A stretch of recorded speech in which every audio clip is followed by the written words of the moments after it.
All right. Um, I've spoken at enough conferences in my life, and I know that by this point in the day, that what you want to avoid doing is repeating what was said in a previous session. So I'm going to try to avoid doing that and do something a little bit different in this particular session. My longtime friend and sometime guru, Father Stravinskas, has assigned me this odd task. What do editors want? As if I know what all editors want. I'm an editor, and I know some days I know what I want. But I'm also a writer who submits to places like First Things and other publications. And so I've had some experience on both ends of this process. And so what I'd like to do is I'll give you some general reflections on what I look for at the Catholic. And I'll encourage you all to submit 1,000-word essays of the topic, maybe if you can do so. I get a lot of submissions, so don't be offended if I have to tell you no and I can't even respond to tell you no. And I have a regular rotation of writers, as you probably know. I write every other Monday. Brad Miner writes every other Monday. Opposite me, Father Shaw, before he died recently, every other Tuesday. College, writes every other Tuesday, and on and on and on. And we have just very few slots open. But I always am looking for good material. I suppose the very first thing I should tell you about what do editors want is they are always looking for good materials. If you don't believe that you're annoying an editor or you're somehow out of line by submitting material, even if you do it over and over again, nothing comes of it because it's a tough market. There aren't a lot of open spaces right now. The Catholic thing has a 43,000 subscribers, daily subscribers. 43,000. Utterly amazing. Because we started with just a mailing list of a few thousand, and over the years, it just built and snowballed, and it continues to grow by like 1/3 every year. We probably add 10,000 new subscribers during the year. That's not paid subscribers.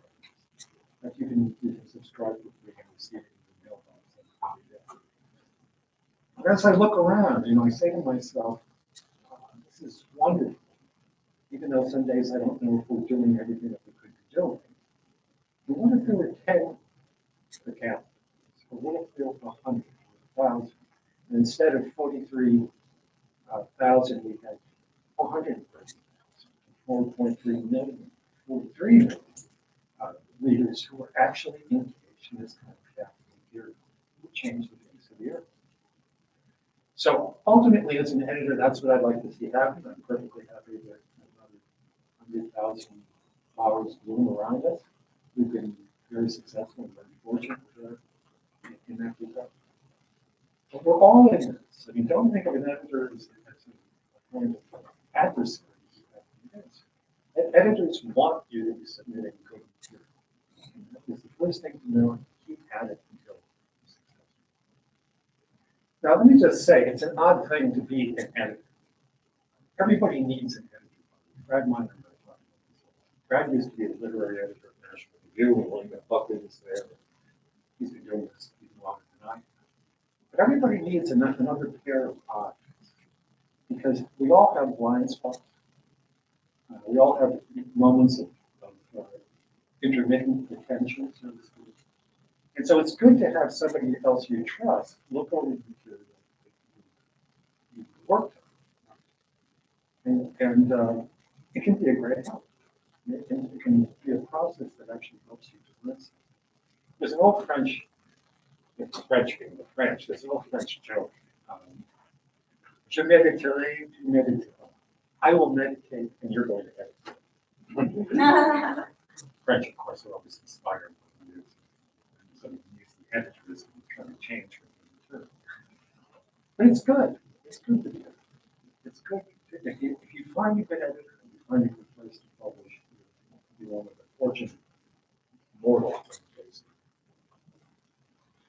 Now, the first thing I want to say about what I want is I want people deep in Catholicism. I want their hearts deep in Catholicism. I want their souls to be Catholicism, and I want their minds. And as Fran was saying this morning, you have to just keep reading, informing yourself, becoming a better Catholic every day. All that resonates in every word that you speak, every word. I've written a whole bunch of books, and my own contribution, I hope, to this deepening of understanding, of engagement, essentially is over 3 books. I've written other books that I mentioned, book, which also, by the way, is, in addition to that introduction that I mentioned, it's a commentary on selected passages in Thomas. You can kind of get the story. The series that came out in, which is the Spiritual Masters series, and Dante was regarded as one of those. So I try to emphasize that particular element. There are many other things to say about Dante. That's one cultural thing. But more recent books, I really tried to recover for Catholics who want to know the longer history of religion in the West. In my book, The God That Did Not Fail. Some of you probably know the book, The God That Failed. Has anybody ever heard of this book, The God That Failed? It's no longer a very common book that's mentioned because it was published in the mid-1950s by about a half dozen former communists, Arthur Kessler, Nazir Silone, Stephen Spender from England. A whole group of people who had been communists in the 1950s recognized that communism was a false god and that it had failed. So when I was writing this book, which is, by the way, a whole history of religion in the West, from the ancient Hebrews to modern times, I tend to attempt these impossible books. It's really about 10 books in one book. I wanted to write about the God that did not fail, because lots of people in the 50s, 60s, 70s talked about that God and God did not exist anymore. And yet, God still plays a role in a lot of people's lives. Maybe not in the dominant sectors of culture, but there's still a lot of people who are believers. And actually, sociologists of religion will tell you that there are a lot of people who believe that they do not belong. We come across this all the time. People who say I'm spiritual, not religious. No, we know spiritual is not enough. If you're really serious about your spiritual life, you're going to want to have more to it than simply something you kind of put together by reading books or looking at your neighbor or whatever. So there's a lot of loose religiosity out there that's waiting to be formed. The kind of books that Father demonstrated here, where you connect the church and the mass back to the Bible, for example, these are crucial books. Because most people think that things are just being made up. Like I heard Kirsten Gillibrand on TV the other day, and she said, you know, I go to 2 Bible studies a week, and I don't see anything about abortion or homosexuality. Yeah, it's a politician. We can laugh ourselves silly about this. But there are a lot of people who actually think this. They've been told there's nothing in the Bible about it. So the Bible's all about love. Well, any intelligent person is then going to say, yeah, but what's love? Is it telling a person the truth? Is it telling a person who's an alcoholic or an addict or self-indulgent? Is it telling them the truth so that they won't be self-indulgent, harm themselves and others? We have to dig into all these things and help people back to a much richer understanding, not only of what human life is, but the spiritual life. So I wrote that book for that purpose, to kind of orient you to the story. More recently, I did a much bigger book. It's almost 700 pages long, called The Deeper Vision, which is the Catholic intellectual tradition in the 20th century. I really wanted to write this as a non-polemical book. In other words, if you're going to go there to look at what should I think about homosexuality or abortion, that's not this one. There are plenty of good books. What I wanted to do is to give people a readable, but I really labored to make this accessible. A readable history of what kind of philosophy, Catholic philosophy is taught in the 20th century, what kind of theology, biblical studies, what literature.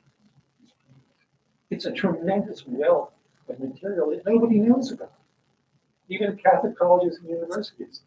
maybe especially. So you can take that, and you don't have to read all the way straight through it to get the history. You can dip in. Who was Jacques Maritain? Who was what was his relationship to existentialism in the 20th century? Who was Graham Greene? Who was Gerard Manley Hopkins?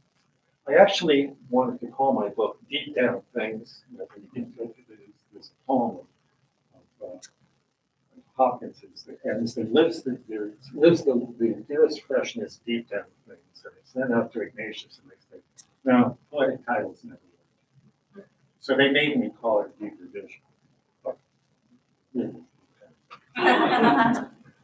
And that just tries to give you the landscape, and then you can go off from there if you're interested in history, or if you're interested in culture, or if you're interested in literature.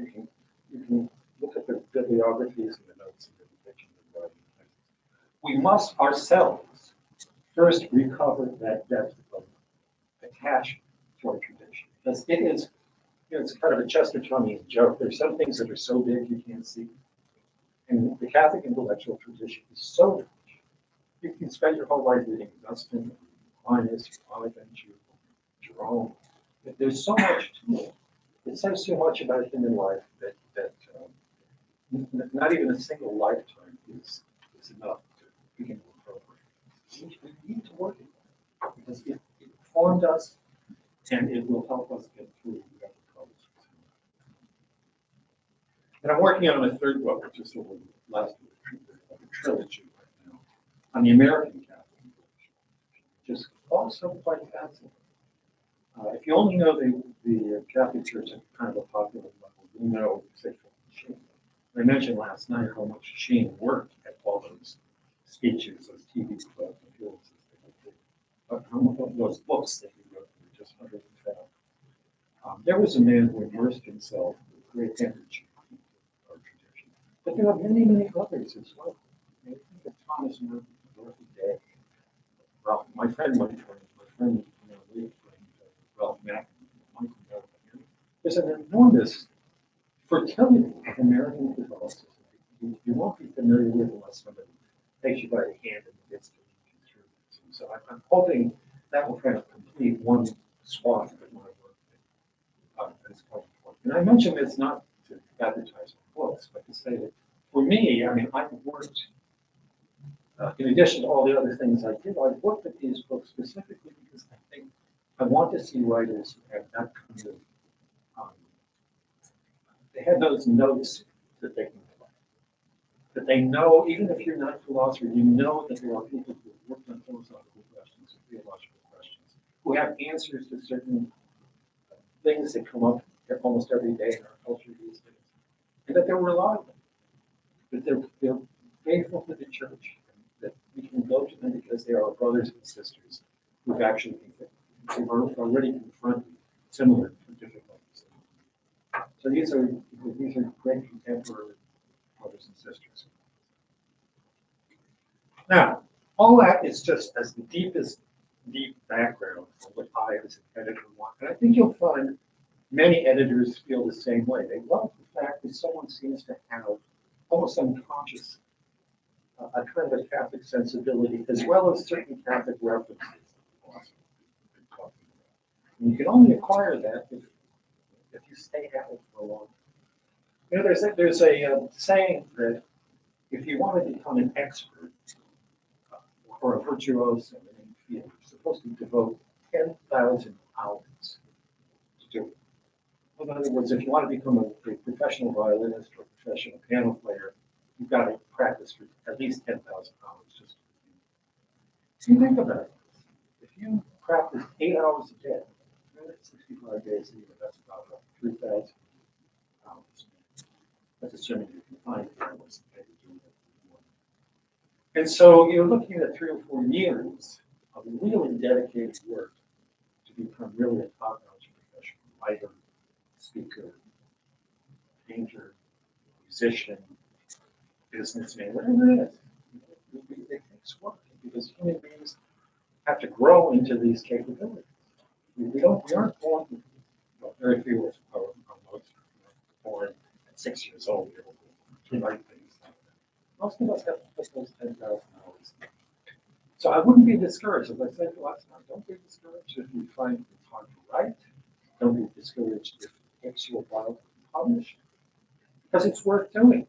And if it's worth doing, it's worth expending some energy and some credit. I was talking with, I think, Louise about, Louise asked me, how do you know how this works? Well, first of all, you try to write every day. Not always the case that everyone can do that, but at least have that intention if at all possible. Even if you write one sentence. It's an old Latin phrase, of course. Nulla dies sine linea. No day without a line. Right?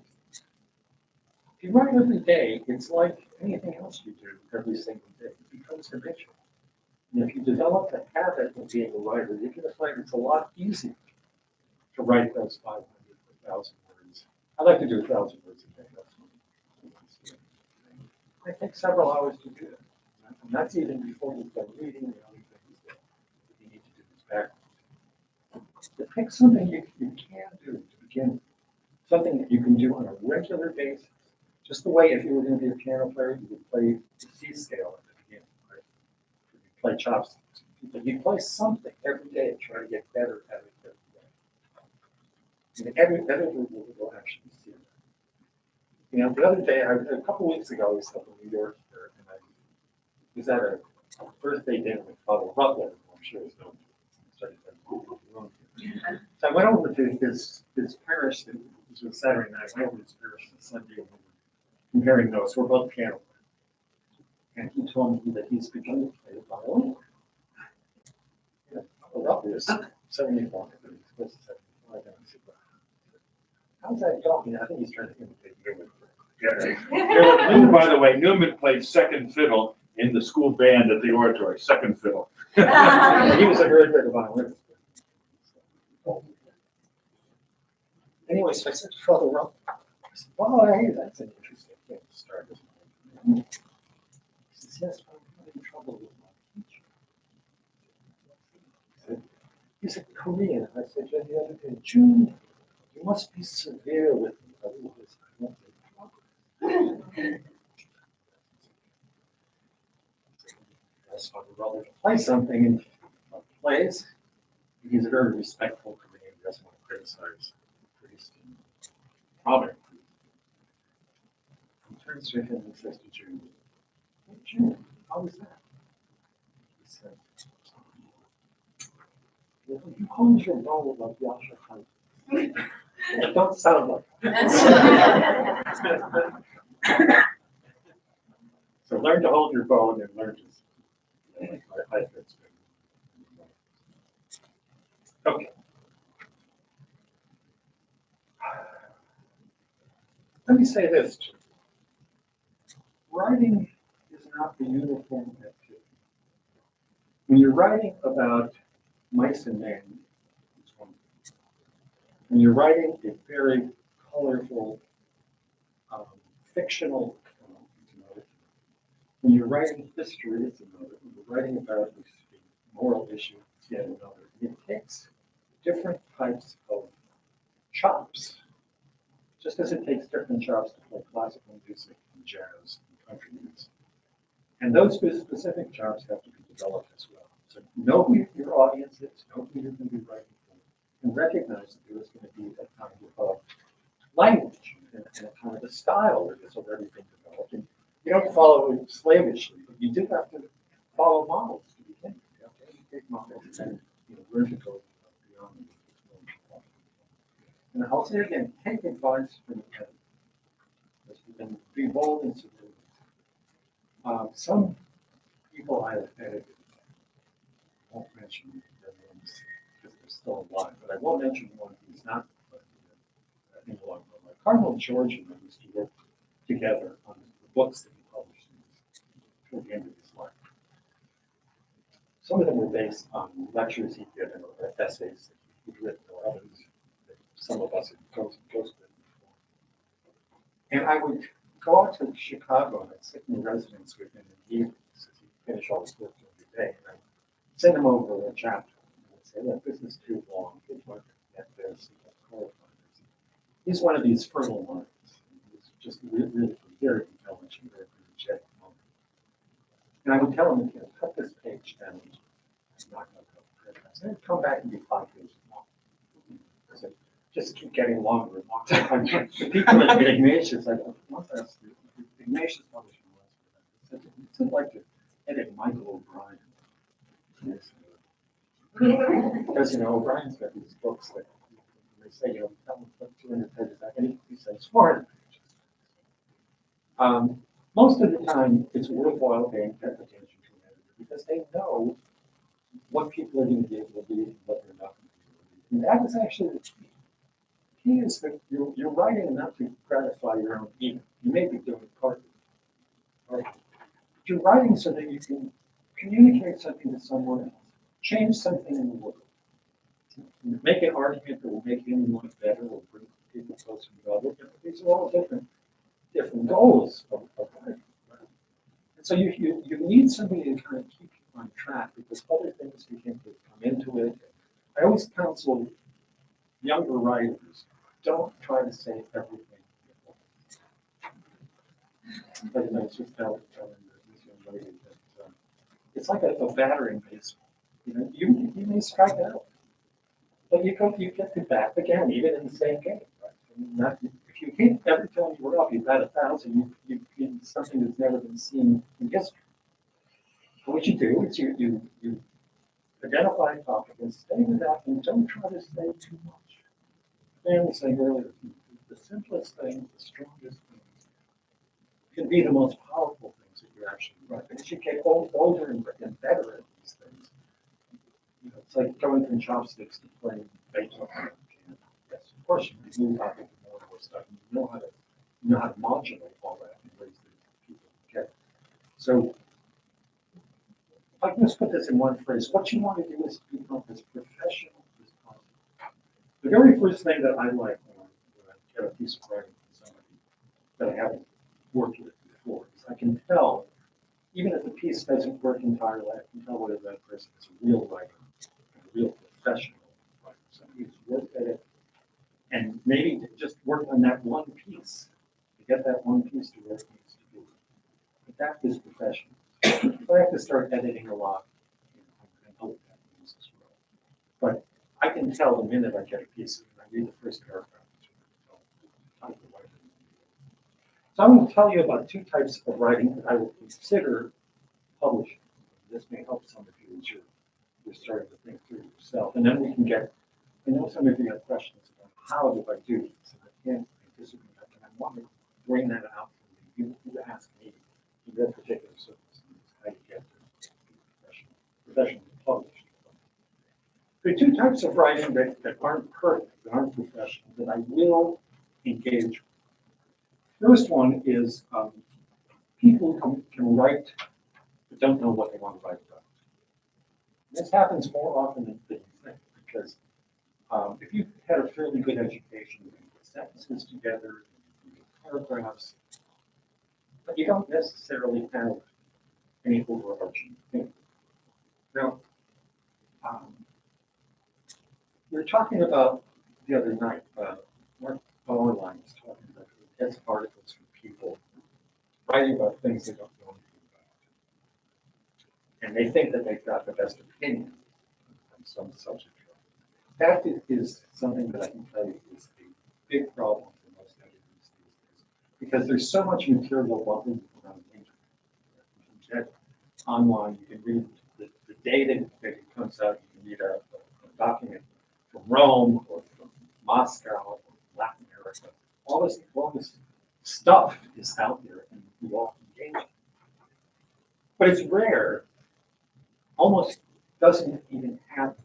If, for example, somebody sends me something who has not been following that in politics, the place of politics, so it's not been involved with vicious, who has something really that's worth saying about the abuse crisis or cover-ups in the church or controversies over community divorce or if you haven't professionally been engaged in doing that almost on a daily basis, don't write it. You're just going to repeat what some other people have said, and probably have said better and know more about But when I see somebody who can write, who can make an argument about those issues, I know I've got somebody who I think could eventually contribute to the work that we're all trying to do, whatever way that might be. And so I'll suggest topics to people, as long as they present themselves to me in a way that I know that there's potential. I tend not to tell my writers, my regular writers, that I'm a camera, they work too much. And when I finally find somebody that I decide is going to be one of my regulars, which means that they write up that week, I'll tell them, I'm not going to give you a lot of direction. And I do this on purpose, because it shouldn't be me. It shouldn't, if it was going to be me every day, then I should write that song. I don't want to write what I want to, I want to write. I can write other places as well.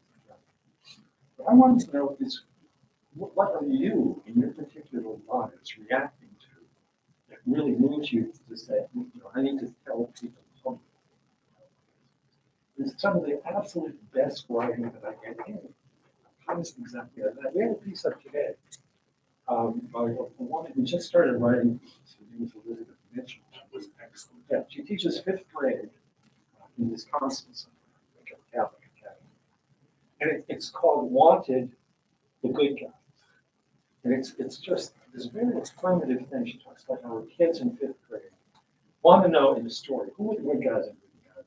They don't really particularly care which is which, but they want to know because they want to be on the side of the good guys.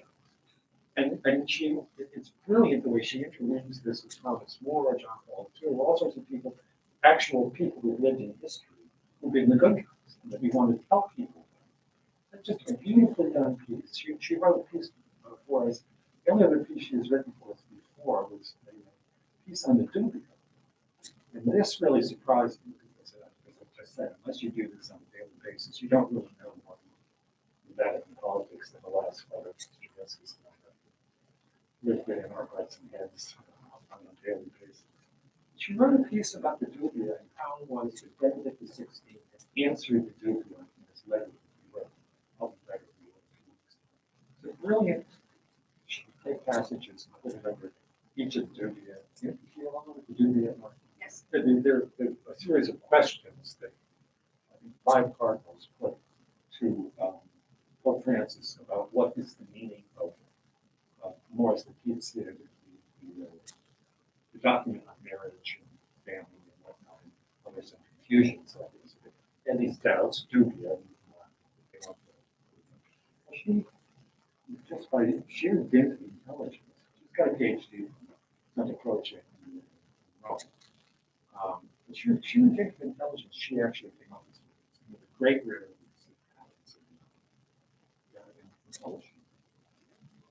More commonly what you get is this life that happened with her in that classroom, where somebody in a real life situation, could be hospitals in Kentucky, could be in Pennsylvania. There's something alive, and readers sense that. They know whether you're just going through the motions and making some kind of abstract argument, or whether you're talking about something that they may not themselves be immediately engaged in, but that is important in general terms for our society, our churches.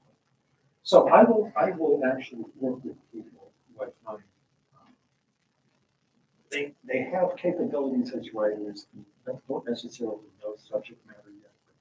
But I almost always know is write something that's closer. You'll write it better, and then if you go on to other things, that's great. You start in a place that's more you and less sort of generic. Now, the second type that I will put up is, again, I'm not going to use any names. People who can't write but know something. And there are more people like this that I'm in contact with than you would believe. So a lot of times what you read in Catholic, is almost, you should say it as told to Robert there just are people like this who don't know how to organize an argument, or don't know how to speak to an audience. I often tell people people who say, I speak a little Spanish and I speak a little Italian, but I can't keep them silent. Well, when you're speaking Italian, think of an Italian you're speaking. You don't speak Spanish. You're speaking Spanish. Think of a person you know who's a Spanish speaker and pretend you're speaking to that person. And it separates out somehow in the brain. What's that? I think for a lot of these people, they're writing, they know things that they can't really write clearly. It's because they've got an imaginary audience that doesn't exist. They're half speaking to an academic audience and maybe a popular audience, and then maybe they're going to be an EWT. It's a mishmash of missives that are not sent to the person they're designated. You write 3 articles, one to an academic audience, one for a TV audience, and one for a popular audience. You shouldn't mix them all together. You should make clear. It should be clear in your mind not only what is the subject you want to talk about, but who are the people you're talking to, and why it is that you want to talk about. So I'll often clean up that sort of situation because it's somebody who's a theologian usually or a philosopher, and they just don't know how to write them properly. This brings me, I'm going to be done. There's a moral as well as an intellectual value to practicing this discipline of actually speaking to people. You aren't just spinning something out of your head. You're engaged in a community of people where you have to find a way to speak. Look, you may be writing actually for secular audience. I write secular for a long time. But you must know that. How am I going to say the Catholic things I want to say? I may not say locally, maybe I will. But how do I say them so that I at least get somebody to read on the Bible? And there are clever ways to do this. And that limit is actually deliberation. Because there's always an immense audience you potentially could speak to, there are immense number of topics. It's when you limit that you really have the power to do so. William F. Buckley, who I knew when he was still alive, actually, used to write for him too. He always used to say, he talked about the liberation of the deadline. If you have to have something into an editor by date X and they're counting on it, because otherwise you can't just publish web pages of magazines. It makes you right. Fear is a great motivator. So these limitations, these speaking to a particular audience, having to have things done by a specific date. And I chose, I mentioned this yesterday, I chose when we began the Catholic faith that this would be a column, never be more than 1,000 words. And I've only broken that rule a couple of times. And this too is a discipline. It's like a poet having to write sonnet rather than just writing 3 books. There's good poems that have been written in 3 books as well. But when you're forced to write 999 words, Editor Royal is going to start chopping mercilessly. If you go over that, it makes you focus on what the subject. You can't get off into sidetracks and other things you'd like to say. You write that another day. Limits are good for us. Limits are good for all things. If you know that you need to lose 5 pounds, your doctor tells you you need to lose 5 pounds. Well, that's doable. The doctor just says you got to lose weight. Well, how much do I need to lose? What I need to do? The more specific we can be as writers, what our business is on a given day when I'm writing, the better it is for the writer, the editor, and the reader. Now, I want to mention one other thing about topics, because we're all dealing with the fact of secularization. So, writing books about the history of religion in the West, writing books about the Hebrew tradition, Catholic tradition, these are all good things. But there's some other challenges that need to be faced directly as well. And not everybody can write about these things, but I just want to mention.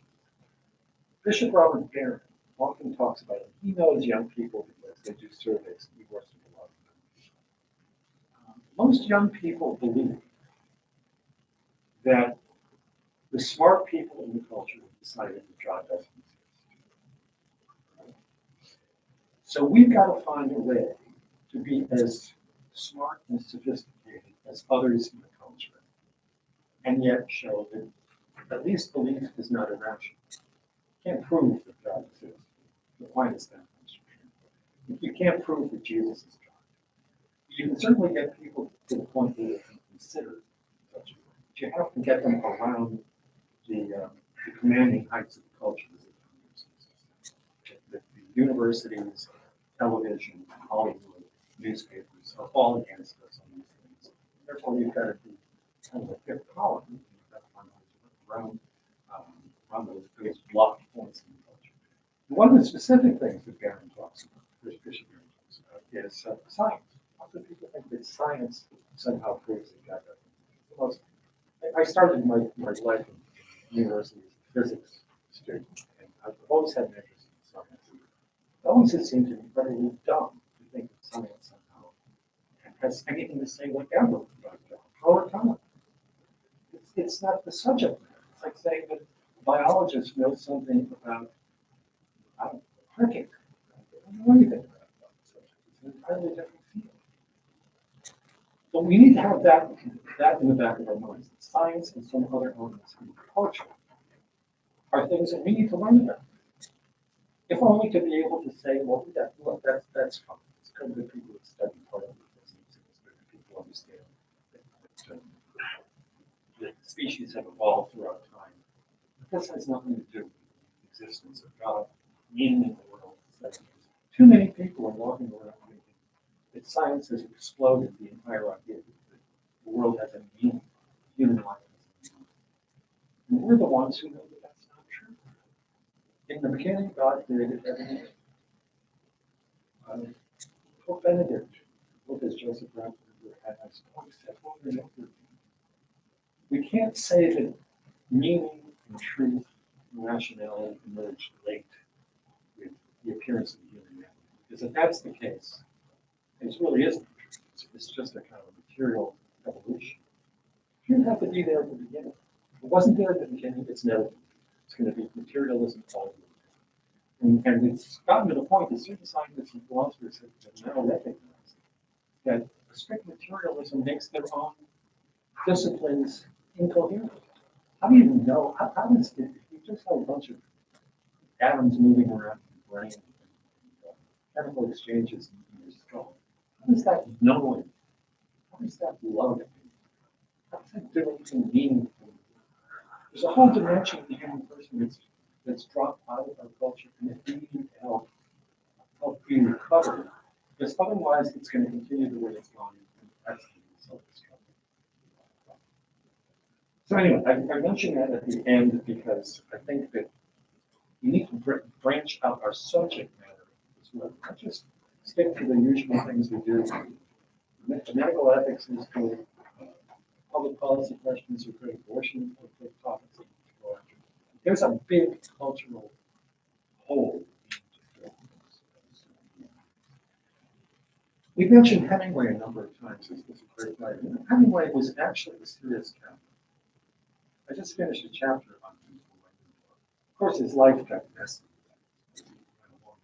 He was intrigued by Catholicism when he first went over to Europe. He kind of lost his Midwestern Protestantism. He became interested in the Middle Ages. Even as he got older and his life got messy, he would go to Mass. He wouldn't take communion. He'd go to Mass. And one of his principles, this is absolutely my last point, was that the way that writing gets power is by having things that can apply. That's why I say you have to be formed in a certain way. And he would actually cut things out so that you wouldn't know exactly what he's talking about. You'd say it's like an iceberg, you don't have that 90% underneath. But people feel that part that's showing is rooted in something much bigger. So become professionals, learn grammar, learn grammar, learn how to be effective, learn how to speak to an audience. but also be confident that we're all rooted in God is going to have its power, even when we don't express it explicitly in things that we write. And at least I find over and over again, writers I go back to again and again, are the ones who have that confidence in that kind of deep rootedness of being. It isn't just being smart, it isn't just being powerful. It's really being a human being made in the image of God. So let me stop there and let me invite your questions. I just don't know. I know a lot of want to be writers at various times. Maybe you have some queries that I can answer concretely. Let me just make a couple of points before we move in there. About talking about audience. I would encourage you not to be concerned about how large your audience might be. I think that becomes a kind of immobilizing issue. There's a great scene in Man for All Seasons, one of many great scenes, but the slimy Richard Rich is in a conversation with Thomas More, and Thomas More kind of slyly says, "Well, Rich, what do you want to be when you grow up?" You know? And he said, "Well, I was thinking about being a teacher." And he said, "Oh, that's a nice profession. That's a good profession." Well, he said, "I don't want to think about that anymore." And he said, "Why not?" He said, "Well, not much of an audience." And Moore said, "Well, let's think about that." He said, "Who would know?" Well, you would know, and your students would know, and God would know. Not a bad audience. Uh, and putting a more spiritual spin on it, I still remember in third grade, Sister Vera saying to us, "Boys and girls, remember, Christ would have died for even one of you." And you don't know where the ball drops on this stuff, you know? So you may be writing for a very, very small little magazine, and 25 years later, someone said, "By the way, you know, what you wrote there kept me from suicide," or who knows what. So don't go looking for, you know, the flashy headlights and Broadway and all that stuff. And then Bob says, you know, write every day. I mentioned in the homily yesterday, you know, my fifth grade nun said to my mother, I'd be a writer. And then she said to her, and make sure he writes every day. And she said, and it doesn't matter what he writes. And what did she do? She made me the class secretary. It was at the time of Sputnik. And so Catholic schools were getting into science.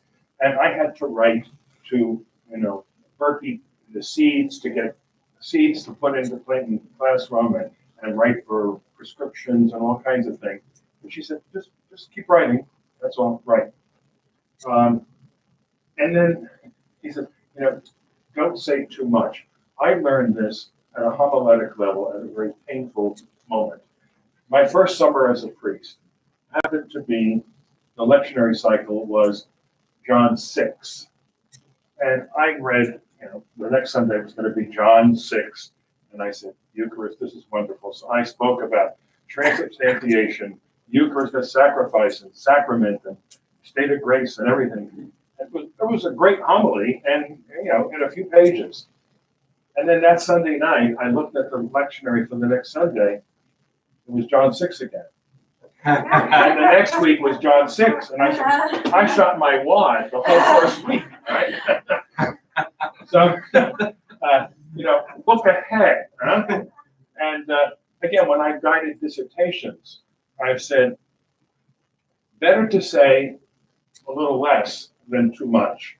And one of the things you always tell someone writing a dissertation is, if you either don't have the time or space to do more, you always end by saying, and this is an area that a future researcher can go into.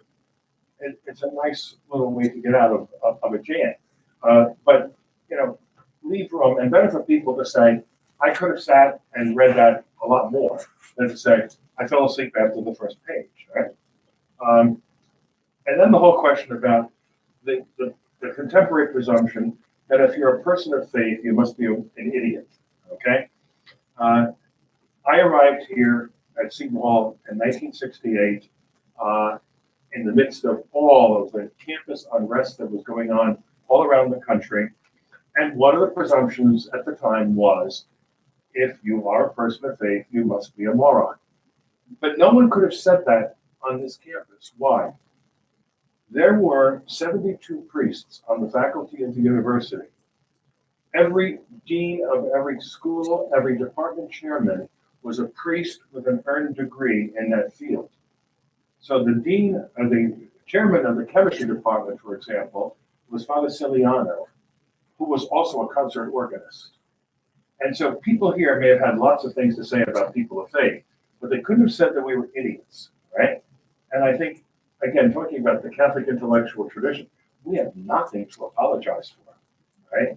And we have to make sure that we keep that Catholic intellectual tradition going. As I expressed last night, one of my concerns about some of the junior clergy is they don't really have some of that mental acuity, all right, that they really should have. And one of the ways also we've dropped the ball on hooking ourselves into those cultural spaces. I love watching cop shows and murder mysteries and that stuff. And I've really been hooked on Blue Bloods. Are you familiar with that? Yeah. On Friday nights at 10 o'clock, CBS, it's 3 generations of cops, New York cops, right? But every single show, minimally, has a scene of a Sunday dinner where they begin with the sign of the cross, and not infrequently will say, well, what'd you think of Father Joe's homily this morning at Mass, right? Subtle stuff. Or someone's dying in a hospital, and one of the cops will say, would you like me to pray with you? Would you like me to call a priest? It's very, very, very simple. And here's the important point about it, though. It is the #1 television show for the past 6 years. #1. Right? And at one point, they started to drop some of the religious stuff out. And I wrote a poison pen letter, all right? And the religious stuff started coming back in. But it's very powerful, very, very powerful. And so, but there's a group of young actors in Hollywood who are not only young, but devout Catholics. They're all Catholic educated. They get together every Friday. They pray the rosary. They go to Mass. And they have a kind of study of the fathers of the church. And they are attempting, little by little, to infiltrate, right, the way the other people did, 50, 60 years ago. And it takes time, all right? But they're doing it. And they're serious, and they're being taken seriously, too. I think, again, you can't just give up the ghost on these things. And then the last point that Bob makes about science and religion. You probably saw about 2 years ago, a report came out that the average Catholic kid in public school has declared himself an atheist by 4th grade because of the science education that they receive. Okay?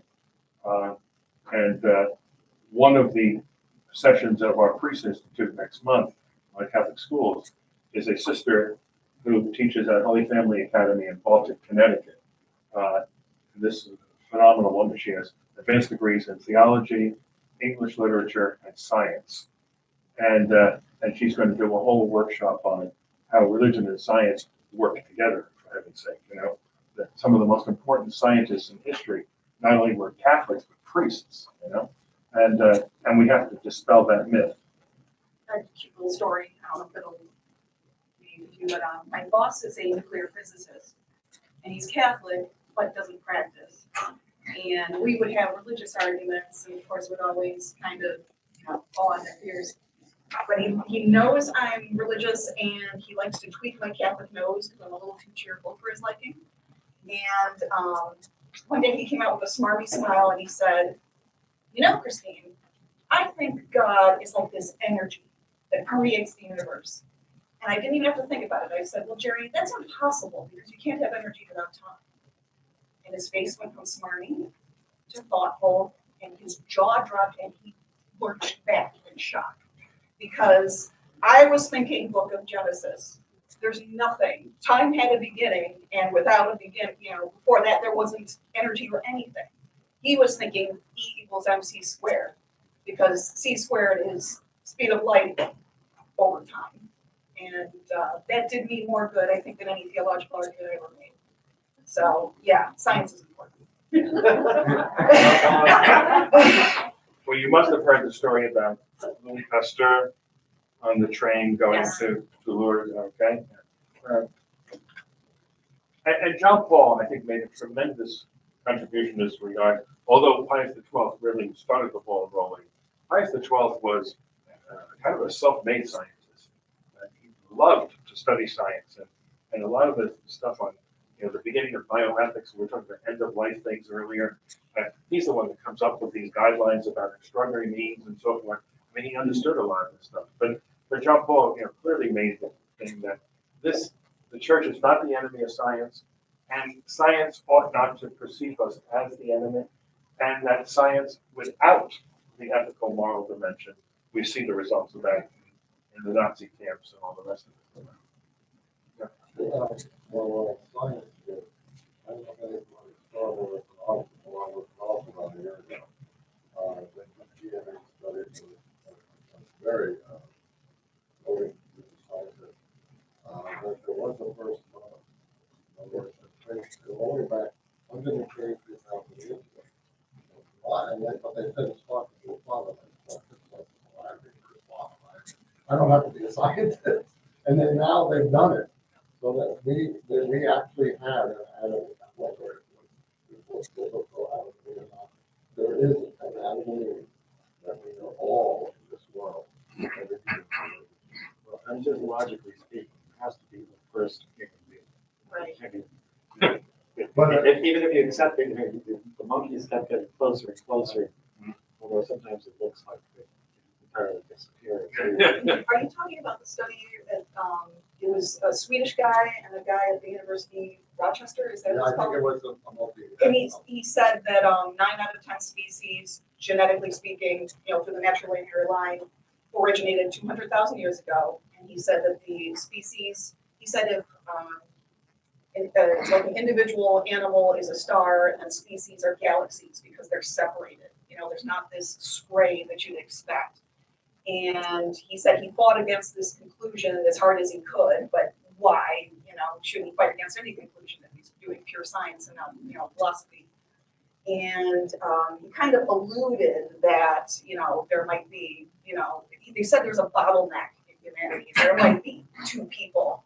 And he must have gotten some serious blowback because I emailed him because I would be in this area and I wanted to talk to him about the study. And he said he had to put in a disclaimer, afterwards with the study saying, I'm not saying there's an Adam and Eve, and I believe in, I can't remember exactly how I worded it, that there was like one cell somewhere in the past that eventually became all, mankind. And I sent him an email and I said, it reminds me of the Matrix. I'm not going to pronounce it right. Yeah. Where they kind of criticized him, not because he was wrong, but because he was giving aid and comfort to the enemy, which is us. And he just emailed me back. That's very perceptive. So. I think one of our problems at a cultural level with science, particularly when you get into creationism and evolution, is that in the popular consciousness, we Catholics are thrown into the pool with fundamentalists. Mm-hmm. Because we're against abortion and they're against abortion. We're against gay marriage and they're against gay marriage. Because they are against any kind of evolution, we must be too. And the Catholic position on it is it's a pox on both your houses, right? Right. We don't have a pony in the race on that, Augustine's famous work on the Book of Genesis, the title is on the literal interpretation of Genesis. And what's he say? Don't do that. 15 centuries ago, so we didn't need a scientist. I think didn't Augustine say that he theorized that when God created the universe, it must have had the potential for everything. So, he kind of sort of alluded to maybe evolution happened. So other people.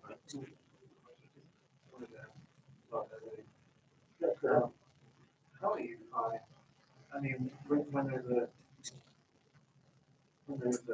periodical magazine that's asking for submissions or open to it, okay, fine.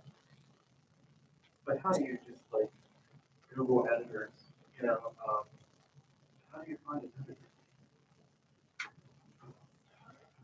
Well, I mean, I don't know exactly what you're saying. I think if you find a publication that you like to contribute to.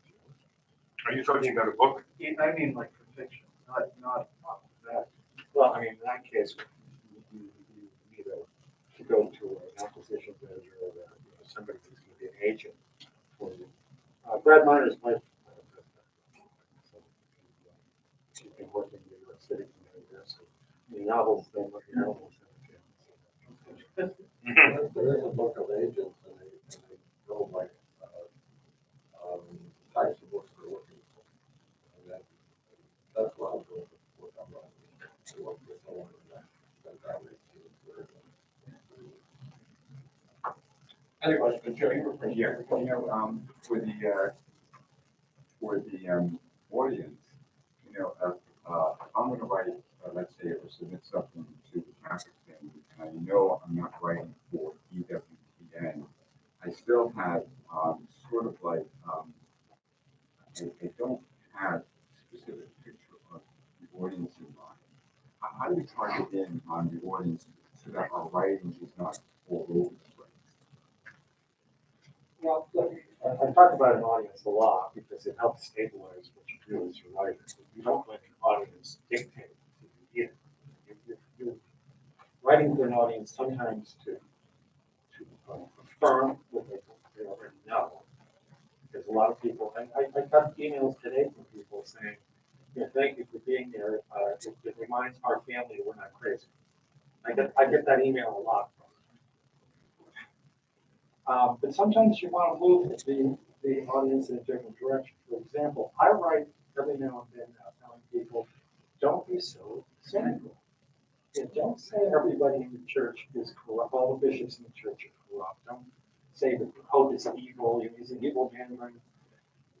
You can disagree with people, you can have very strong disagreements with people and recognize that, well, this sort of thing happens, and you've got to be fair to exactly what they're going to do. And I really try to back people up and tell them, don't behave the way everybody else does on Twitter, on Facebook. That's wrong. We should, if we had a different way of behaving as Catholics, then in this highly contested arena, then we're probably not worth much. We're just like everybody else. It's the war of fear of all against all.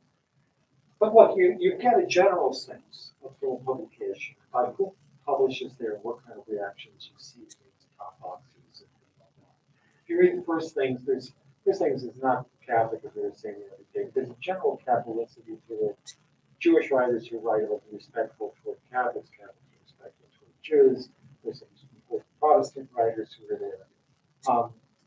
There's a big debate going on within First Things right now, I can tell you, because I've been involved in some of these, about whether on the public realm they're going to continue the old, more conservative capitalism, a democratic political system, and a kind of a vaguely Judeo-Christian moral cultural system. Is that going to work? Or do we need something more radical, given the way that the system in the United States has sort of collapsed now? We've got this polarization that doesn't seem resolved. I think what you have to do is to try to discern as well as you can where you can make a contribution. Is there a debate going on internal to that magazine? Is there something that you think is an extension of what they've been doing that would be useful for them to have? Is there something that they ought to draw back? There's no science to this. I think I actually, after 12 years, have a pretty good idea of the readership of the Catholic thing. And I'm not happy with all of it. I think some of it reads more into what we say than what we actually do. And others just don't get it. But we have a core. We have a core of people that I think there's a certain energy that gets going and begins to draw readers and writers together. So what you do is you start. You submit something. If you want to submit something to us, we encourage you to do that. As I said, all editors are always looking for good material. be confused about that, you're annoying them or whatever. I would like nothing better than 20 articles to approach tomorrow. It's great. I have the problem of trying to fit in our schedules. That would be wonderful. On topic also, don't get confused by this. Sometimes people say, well, I'd like to write an article about, for the sake of what, abortion. But everybody who reads that magazine is against abortion. But sometimes people who are, let's say, against abortion need fodder to feed to other people. They may have the gut reaction or even a strong conviction about it, but they don't have the arguments for a particular angle on a particular issue. And if you have that, that's a valuable contribution, right? And I have people, for the Catholic Response, they'll write and say, I really appreciated the article by so-and-so because it gave me material to share with my son who doesn't believe or whatever. And these people can't articulate it necessarily, but you can do that for them. There's an old, and another neuron brothers, there's an old term in Latin, repetitio mater sapientia. The repetition is the mother of wisdom. So you can repeat arguments, but you have to do it in a way that, of course, attracts some interest. People forget a lot of the arguments that may be positions that they still very strong. André Gide, this crazy French writer in the 20th century, once said, when he said, "Are you repeating yourself?" He says, "Yes, of course I'm repeating myself. No one was listening." Well, I have writers at the Catholic thing who said, I wrote an article about that 6 years ago. Oh, really? Well, I'm the editor and I don't remember that. So maybe it's time to bring it out again. For example, when the Catechism came out in the original French, 92, and then 2 years later, finally, the English, I decided I was going to use the green Sundays of the year to move off lectionary-based preaching, scripture-based, and I was going to give a guided tour of the Catechism, right? And so it would be on a particular topic going right through the Catechism, section by section. And so, a 5-minute homily on it. And then I was going to put bullet points from the end of each section in the bulletin. And then on Wednesday, we would have an adult ed, more expansive approach to the whole thing. And I announced I was going to do that. And all hell broke loose in the parish. People said, he thinks we're an idiot. He thinks we're back in grammar school. And I heard all of this stuff. So I got up in the pulpit the following Sunday and I said, I hear what you're saying, and I may have misgauged my audience. You may actually, at the time, every bishop of the world had to go to Rome for 3 weeks to be re-educated in the catechism. I said, you may be smarter than the 5,000 bishops of the world. And I just didn't know the audience in Bayonne that well, okay? I said, so here's what I'm going to do. Next Sunday, in lieu of the homily, I'm going to pass out a quiz on basic catechism questions. And if we get, as a parish, 70% or better, I will abandon the plan. Well, after each of the mass meetings, no, Father, don't do that. Okay, that's okay. Go ahead.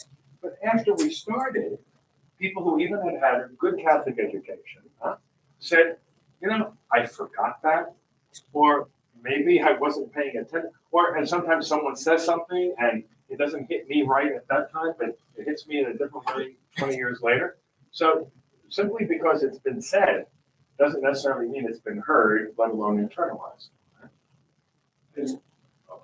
Real quick mechanical question. How do we submit an article to you? Is there a particular format that it needs to be in a file? Yeah, it's a Word file, Times New Roman, 12 point.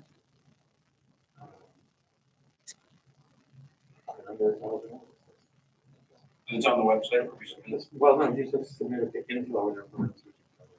Info@influence. What? FRinstitute.org. They can reason it. Thank you. Anybody else? That's right. He's the guy in back there, one. Tom, you had a hand up, didn't you? Tom, are you awake? Oh, yeah, my name's Tim. So I don't No, answer Tom. What, I mean, reading the everything is, pretty broad, you know, topical, selection. So, I mean, what do you think in the way that, Mark Bauerman pointed out what they were looking for, they need more of? What do you think the Catholic thing needs more of? Or what would you like to see more of? Yeah, it's a good question. There's a difference between a place like First Thing, which does a big magazine once a month. It has 4,000 word pages. And us, we deliberately are trying to do kind of a daily messaging. So some topics just don't lend themselves to 1,000 word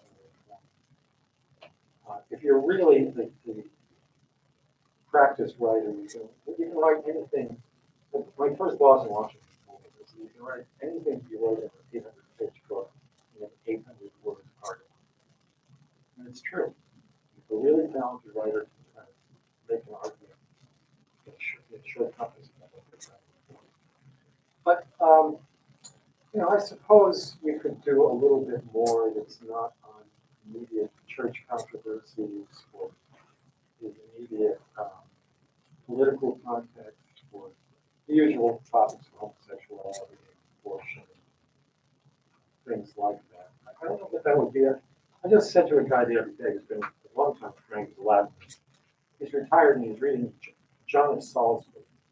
Nobody in the room has heard of him. But John of Salisbury is a medievalist who wrote about education. And this guy's retired now. He sits and he has the volume of John of Salisbury. He reads from it. He sends me little snippets. We have lunch here every day, and I said to him, "What you write about?" Write about a figure from the Christian past. We all kind of know Augustine. Write about this guy. Why is he important in the medieval world? What does he have to tell us about education when I'm there? It could have some resonance right now. So one of the reasons I don't write the column every day is I want people like that to respond to something in their own context, and then to realize that other people might want to know that. You've got a big, blooming, long tradition that is barely known. So the kinds of things that could be brought into our conversation these days, I think are interesting. Do you agree to do it? Yeah, it's good for Yeah, as far as agents go, when you're operating in our world, does it make sense to seek out specifically Catholic agents, or you just find them the same way anyone else does? I never have used a page for my books. Have you used it? Well, if there are any Catholic agents, I suppose there must be some of them out there. Some. It used to be that this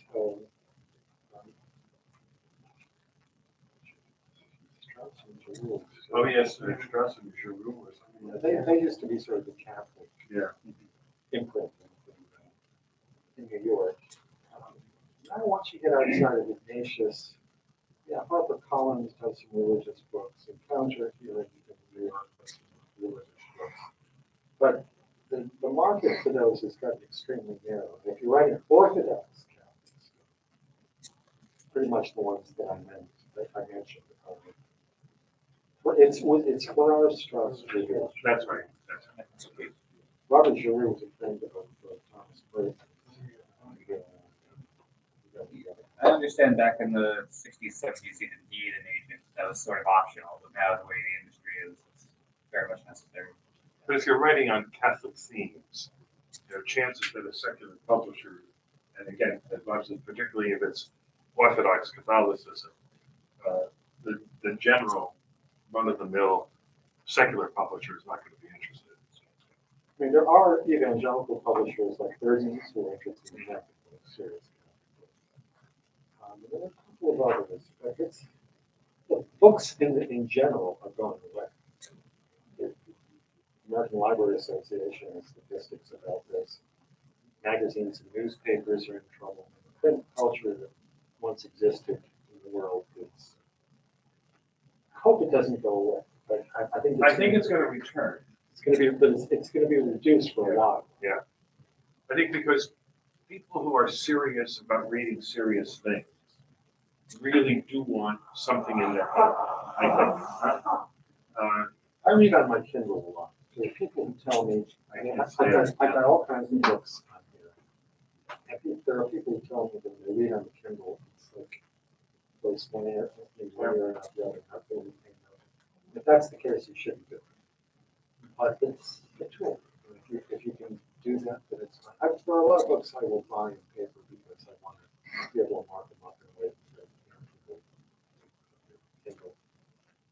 But we're going to have to, again, the print culture is something that is troubled right now. I mentioned Marshall McLuhan the other day, and he was talking about the switch over to television and radio and move away from the printed word, but we're again in some kind of almost Gutenberg moment. You can't really predict where it's going to go, although some people are trying to do that. But I still believe in the written word, whether it's going to be in pixels on a screen or whether it's going to be on a piece of paper. The written word has got to be the place where culture is going to be carried forward. It's not going to be on television, it's not going to be in movies, documentaries, however good they are. You need that critical capability. That it seems to me that the critical capability of human intelligence that only exists in written word. So you're all ready to submit articles. Yeah. Do it. What we got to lose? Just get a pink slip. Reject. That's only if you're lucky.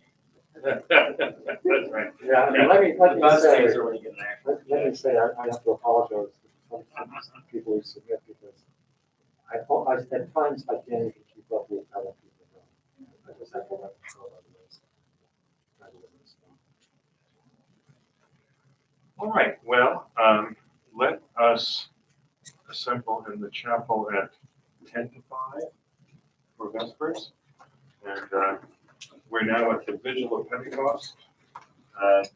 There's a great liturgical tradition of the Pentecost Vigil, which we won't do tonight, but it parallels the Easter Vigil. And 9 readings and so forth. And in the Jubilee year 2000, John Paul did that in St. Peter's Square. And with these, as only the Italians can decorate things, these massive red globes, lights throughout the entire piazza, and fireworks at the end of the solemn vespers and so forth. But we'll be content with a lower key version of it. Okay? All right, see you soon.